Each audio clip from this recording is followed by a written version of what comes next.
चं जे लेक्चर आहे 2 नंबरचं लेक्चर दुसरं लेक्चर आहे आपल्या चॅप्टरमधलं. आपण ग्रुप ऑफ 16, 17 आणि 18 ग्रुप एलिमेंट्स बघतो आहे.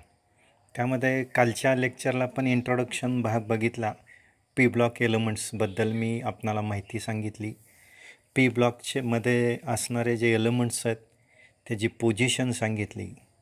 पी ब्लॉकची व्याख्या सांगितली आणि पी ब्लॉकमध्ये जे एलिमेंट्स आहेत प्रत्येक फॅमिली, ज्या 6 फॅमिली आहेत पी ब्लॉकमध्ये, त्या 6 फॅमिलीच्या संदर्भात माहिती सांगितली आणि त्यामध्ये असणारे प्रत्येक एलिमेंट तो फॅमिली कशी लक्षात ठेवायची आणि प्रत्येक एलिमेंटचा ॲटॉमिक नंबर कसा लक्षात ठेवायचा. ग्रुपचे प्रत्येक फॅमिलीचे ॲटॉमिक नंबर पाठ करायची गरज नाही सांगितली.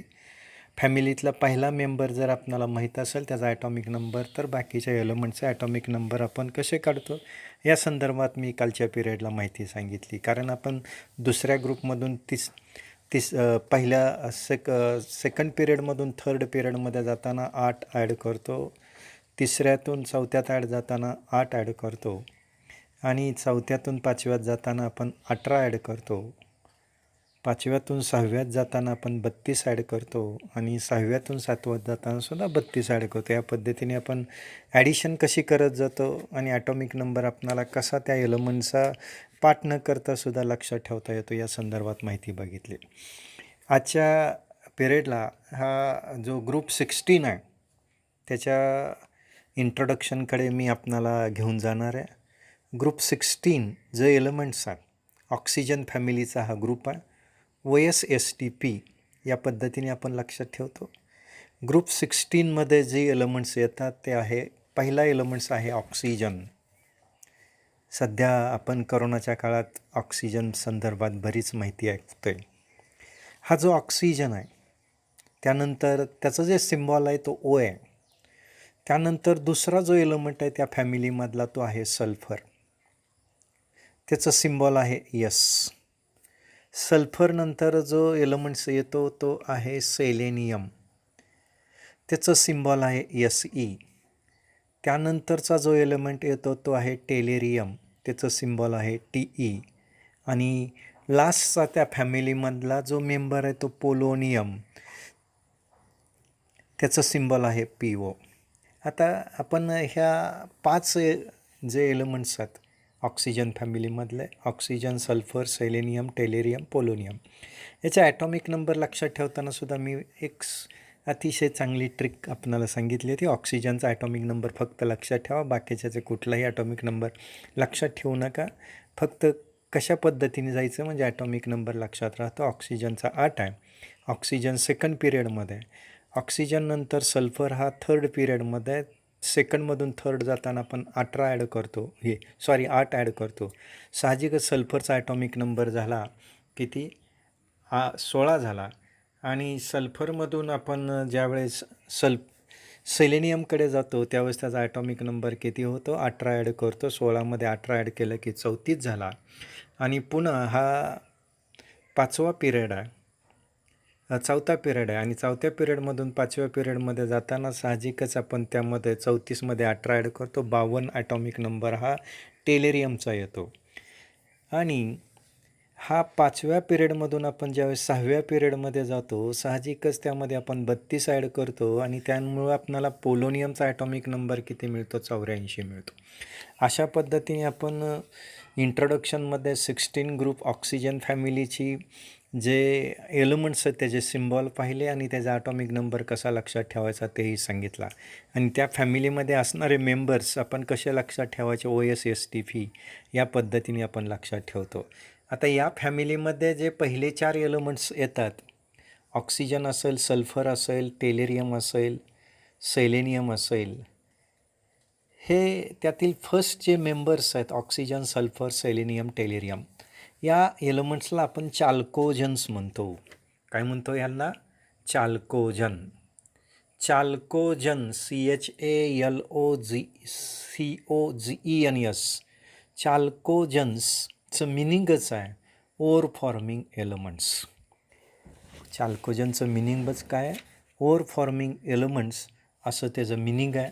आणि यामध्ये लार्ज का असं नाव दिलं पण ह्या चाल्कोजन फॅमिली 16व्या ग्रुपला का नाव दिलं, तर यातले 4 एलिमेंट्सपासून मेजॉरिटी जे ओर्स फॉर्मिंग एलिमेंट्स असल्यामुळं large number of metal found in earth crust are oxide and sulphides. म्हणजे मोस्ट ऑफ मेटल्स अर्थ क्रस्टमध्ये जे आपल्याला पाहायला मिळतात ते ऑक्साईड आणि सल्फाईड फॉर्ममध्ये पाहायला मिळतात. Cu2O, CuO, Ag2S, झेडेनियस, Fe. आणि त्यामुळे ह्या फॅमिलीला आपण काय म्हणतो तर चाल्कोजन फॅमिली असं म्हणतो. हा इंट्रोडक्शनचा भाग आपण पाहिल्यानंतर मी आपणाला ऑकरन्सकडे घेऊन जाणार आहे. आता ऑकरन्स 16 ग्रुपचं ऑकरन्स बघत असताना आपणाला ऑक्सिजन, पृथ्वीवर ऑक्सिजन भरपूर प्रमाणात आढळतो. अर्थ क्रस्टमध्ये ऑक्सिजनचं प्रमाण 46.6% असतं. अर्थ क्रस्टमध्ये म्हणजे सगळ्यात विपुल प्रमाणात अर्थ क्रस्टमध्ये सापडणारं जे मूलद्रव्य आहे ते ऑक्सिजन आहे. 46.6% जवळपास आहे. आणि कोरड्या हवेमध्ये ऑक्सिजनचं प्रमाण जवळपास 21% आपणाला ऑक्सिजन पाहायला मिळतो. त्याचबरोबर सल्फर हा आपणाला कंबाईन स्वरूपात, संयुक्त स्वरूपात सुरुवातीला सल्फेटच्या स्वरूपात आढळतो.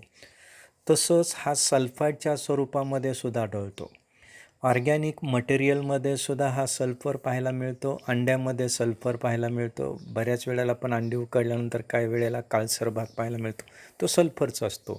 लसणामध्ये सुद्धा सल्फर असतो. कांद्यामध्ये, ओनियनमध्ये, गार्लिकमध्ये, एग्समध्ये, मस्टर्डमध्ये, मोहरीमध्ये सुद्धा, इव्हन हेअरमध्ये, केसामध्ये सुद्धा सल्फर आपणाला भरपूर प्रमाणात पाहायला मिळतो. म्हणून बऱ्याच वेळेला व्हिटॅमिन, जर आपणाला प्रोटीन्स जास्त प्रमाणात मिळवायचं असेल तर अंडी खायला सांगितले जातात. आणि बऱ्याच वेळेला आपण केस जर काळेभोर आणि सिल्की पाहायचं असेल तर आपण बऱ्याच वेळेला एगचा बल्ब, व्हाईट बल्ब काय करतो, लावतो. अंड्याचा पांढरा जो बल्ब आहे तो लावतो. केस अतिशय सिल्की आणि हेल्दी होतात. त्याचबरोबर वूलमध्ये सुद्धा आपणाला हा सल्फर पाहायला मिळतो.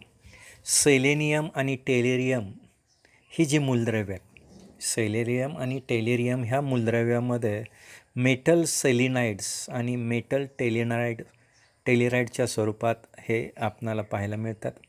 आणि या ग्रुपमधला जो पोलोनियम एलिमेंट्स आहे, ज्याचं सिम्बॉल आपण PO म्हणून घेतो, ज्याचा ॲटॉमिक नंबर 84 आहे, हा रेडिओ ॲक्टिव्ह एलिमेंट्स आहे, शॉर्ट लिव्ड आहे.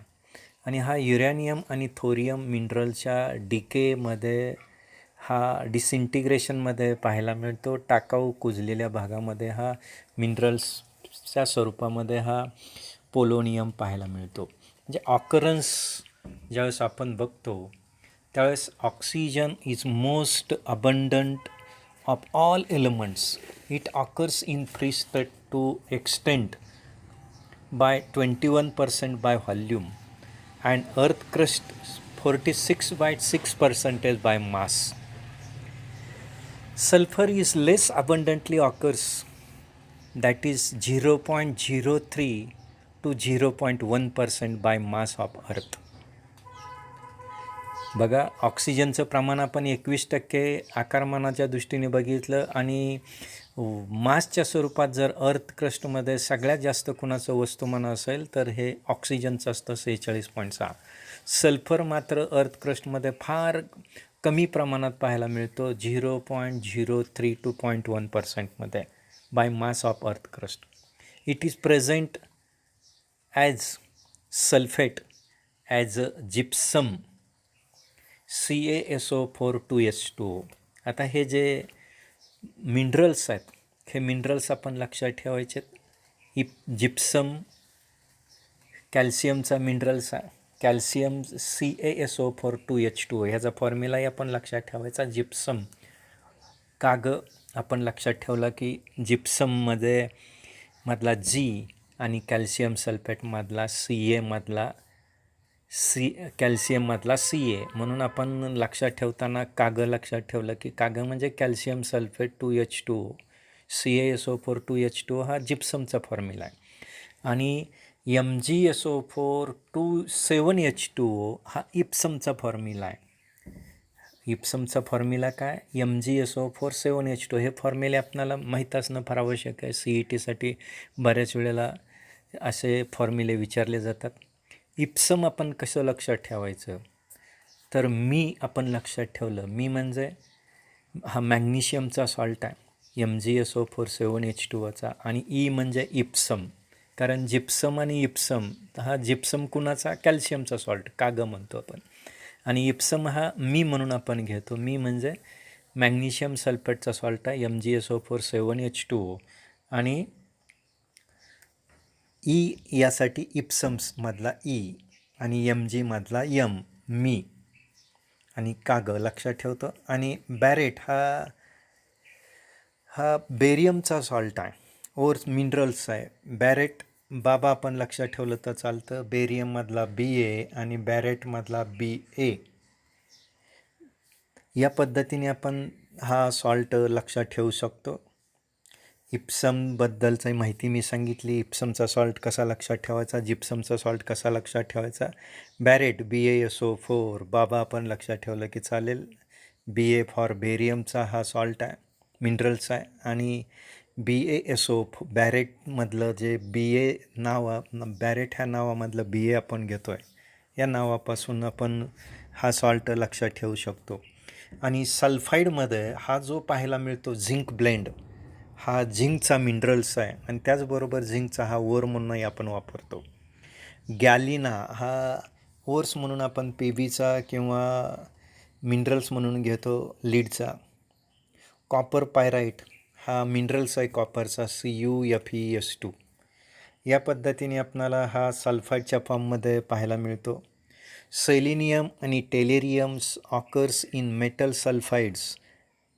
Selenium and tellurium occurs in metal selenides and metal tellurides in sulfide ores.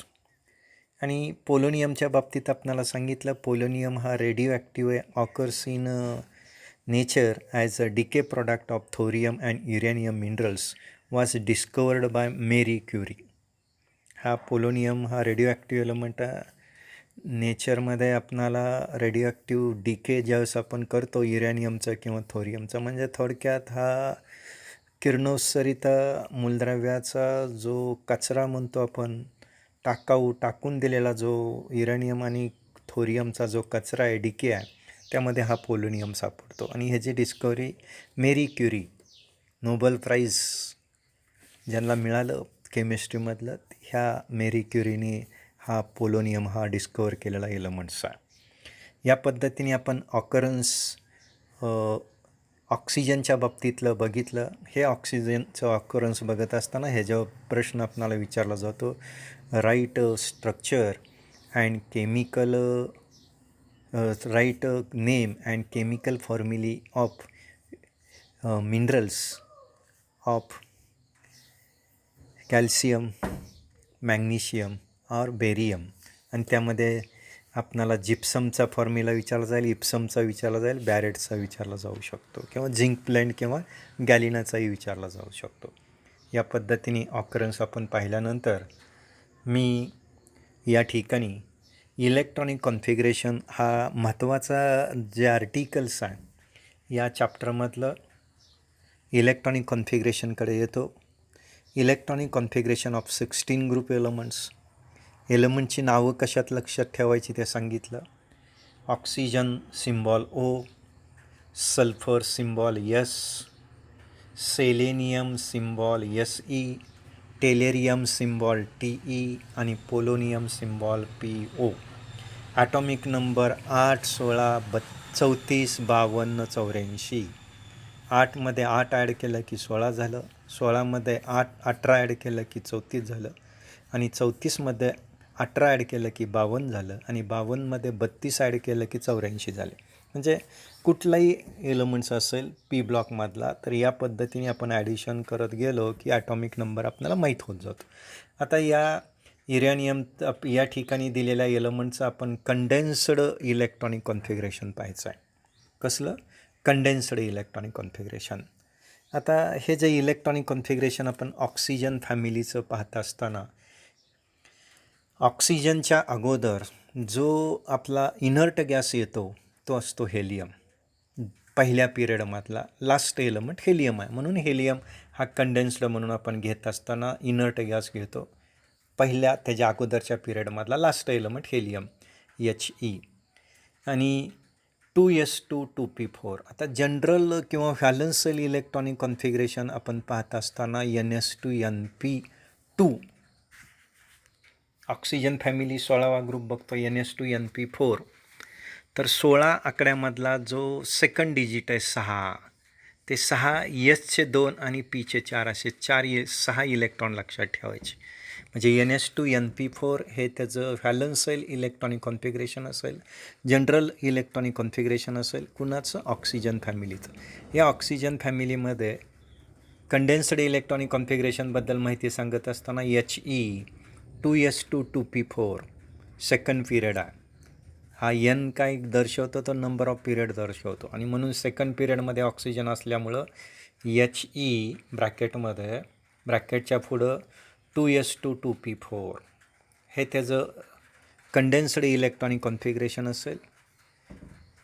आणि किंवा डिटेलमधलं electronic configuration 1s2 2s2 2p4 या पद्धतीने आपल्याला लक्षात येईल ऑक्सिजनचं इलेक्ट्रॉनिक कॉन्फिगरेशन. आणि ऑक्सिजनचं outermost electronic configuration 2s2 2p4 second period म्हणून 2 आला या ठिकाणी. म्हणजे थोडक्यात लक्षात ठेवत असताना NS2 NP4 आपण लक्षात ठेवणार आहोत. सेकंड एलिमेंट्स आहे ऑक्सिजन फॅमिलीमधला सल्फर, त्याचा ॲटॉमिक नंबर आहे 16.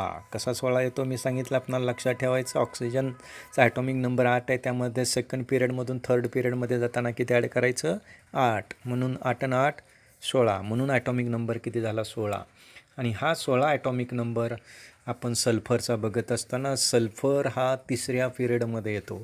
सेकंड पिरियडला न्यूऑन हा लास्ट एलिमेंट इनर्ट गॅस आहे, म्हणून ब्रॅकेटमध्ये NE 2s2 2p4 हे त्याचं condensed electronic configuration NE 2s2 2p4.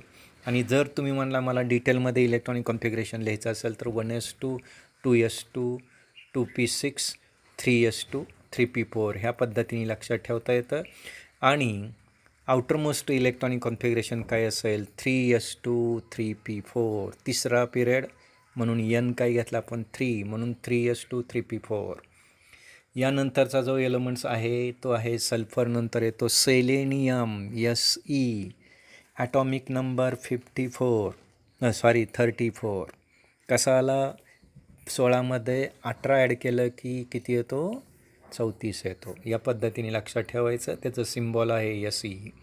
आणि त्याचं इलेक्ट्रॉनिक कॉन्फिगरेशन हा 4थ्या पिरियडमधला आहे, थर्ड पिरियड ऑर्गॉनला एंड होतो, म्हणून हा ऑर्गॉन हा इनर्ट गॅस आहे. थर्ड पिरियडमधला शेवटचा elements AR bracket complete 3D10. कारण जे आपण जर सेलेनियमचा ॲटॉमिक नंबर बघितला 34, त्याच्या अगोदर 21 30पर्यंत ट्रान्झिशन एलिमेंट्स येतात. इलेक्ट्रॉन पेनाल्टिमेट सेलमध्ये इंटर होतो लास्ट बट 1 सेलमध्ये, आणि त्यामुळं D ब्लॉकमध्ये इलेक्ट्रॉनची एंट्री होते. नंतर P ब्लॉकमध्ये इलेक्ट्रॉनची S ब्लॉकमध्ये एंट्री होईल आणि नंतर Pमध्ये इलेक्ट्रॉन जातील. म्हणून इलेक्ट्रॉनिक कॉन्फिगरेशन काय असेल 3D10 4s2 4p4 3D AR 3D10 4s2 4p6 4p4 हे इलेक्ट्रॉनिक कॉन्फिगरेशन कुणाचं आलं सेलेनियमचं. म्हणजे सेलेनियमचं इलेक्ट्रॉनिक कॉन्फिगरेशन लक्षात ठेवत असताना AR bracket complete 3D10 4s2 4p4. आता जर आपण ॲटॉमिक नंबर 34 कसा घेणार, मग ऑर्गॉनचे 18, 3D10चे 10 28, 4s2चे 2 30 आणि 4pचे 4 किती झाले 34. अशा पद्धतीने आपण जे इलेक्ट्रॉनची संख्या आहे ते 34 इलेक्ट्रॉनची संख्या बरोबर येते का नाही पाहायचं. हे त्याचं कंडेन्स्ड इलेक्ट्रॉनिक कॉन्फिगरेशन झालं.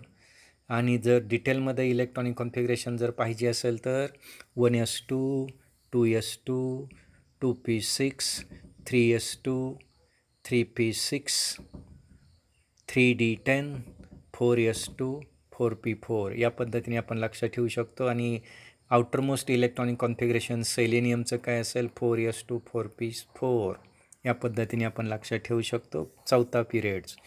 टेलेरियम हा 5व्या पिरियडमध्ये येतो. आता त्याचा सिम्बॉल आहे TE. ॲटॉमिक नंबर आहे 52.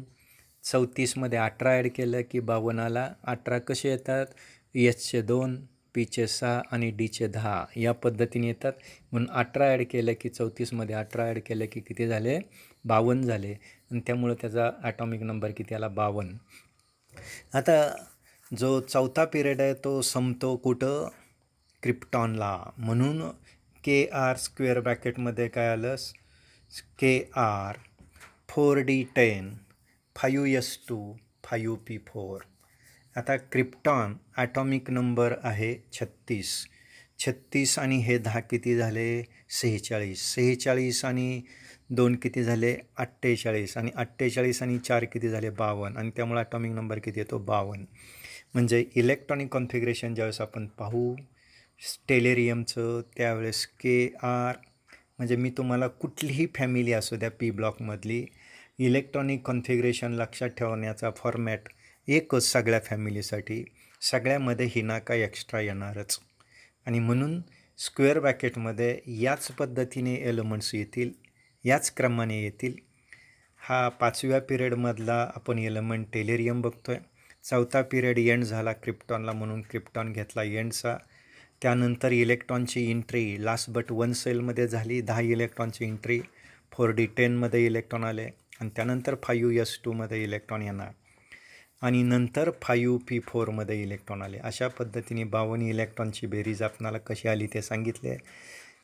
36 अधिक 10 अधिक 2 अधिक 4 या पद्धतीने येतात. आणि जर आपण हॅलन्स आउटरमोस्ट इलेक्ट्रॉनिक कॉन्फिगरेशन बघितलं तर 5S2 5P4 5वा पिरियड आहे. NS2 NP4 या पद्धतीने आपण लक्षात ठेवतो आहे. आणि यानंतर आपण शेवटचा ऑक्सिजन फॅमिलीमधला एलिमेंट्स बघतो आहे तो आहे पोलोनियम. 84 atomic number. 84 कसा आला तर आपण 32 ॲड केलं. 32 कसे ॲड केले? 2 अधिक 6 अधिक 10 अधिक 14 या पद्धतीने आपण 32 ॲड करतो. SPDF 2 6 10 14 म्हणून आपण लँडलाईनचा नंबर लक्षात ठेवतो. कसा?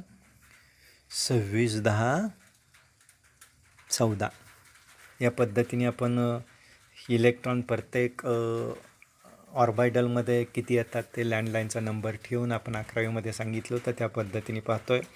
यानंतर मी पोलोनियमकडे जातो आहे. Short lived element radio active आहे. ॲटॉमिक नंबर किती आला? 84 आला. कसा आला? 52मध्ये 32 मिसळला यावरून. यानंतर मी त्याचं कंडेन्स्ड इलेक्ट्रॉनिक कॉन्फिगरेशन सांगतो आहे. 6वा पिरियड आहे हा आणि त्यामुळं 6व्या पिरियडमधलं एलिमेंट्स असल्यामुळं याचा ॲटॉमिक नंबर जो 5वा पिरियड संपला कुठं? झेनॉनला. म्हणून झेनॉन घेतला. या झेनॉनमध्ये XE आणि ह्या झेनॉनमध्ये म्हणून झेनॉन घेतला लास्ट 5वा पिरियड त्या लास्टला येणारे एलिमेंट्स. झेनॉननंतर इलेक्ट्रॉनची एंट्री झाली अँटी पेनाल्टिमेट सेलमध्ये 4F ऑर्बिटलमध्ये 4F14 किती? 4F14 5D10 किती? 6D काय? 10 5D10 6S2 6P4. बघा पुन्हा एकदा झेनॉनचं इलेक्ट्रॉनिक कॉन्फिगरेशन सांगतो. पोलोनियमचं XE स्क्वेअर ब्रॅकेटमध्ये त्यानंतर 4F14 5D10 6S2 6P4 या पद्धतीने आपण इलेक्ट्रॉनिक कॉन्फिगरेशन लक्षात ठेवतो. पोलोनियम हा 6व्या पिरियडमधला आहे म्हणून Nची किंमत 6 घेतो. म्हणून outermost electronic configuration NS2 NP4 या पद्धतीने येतात.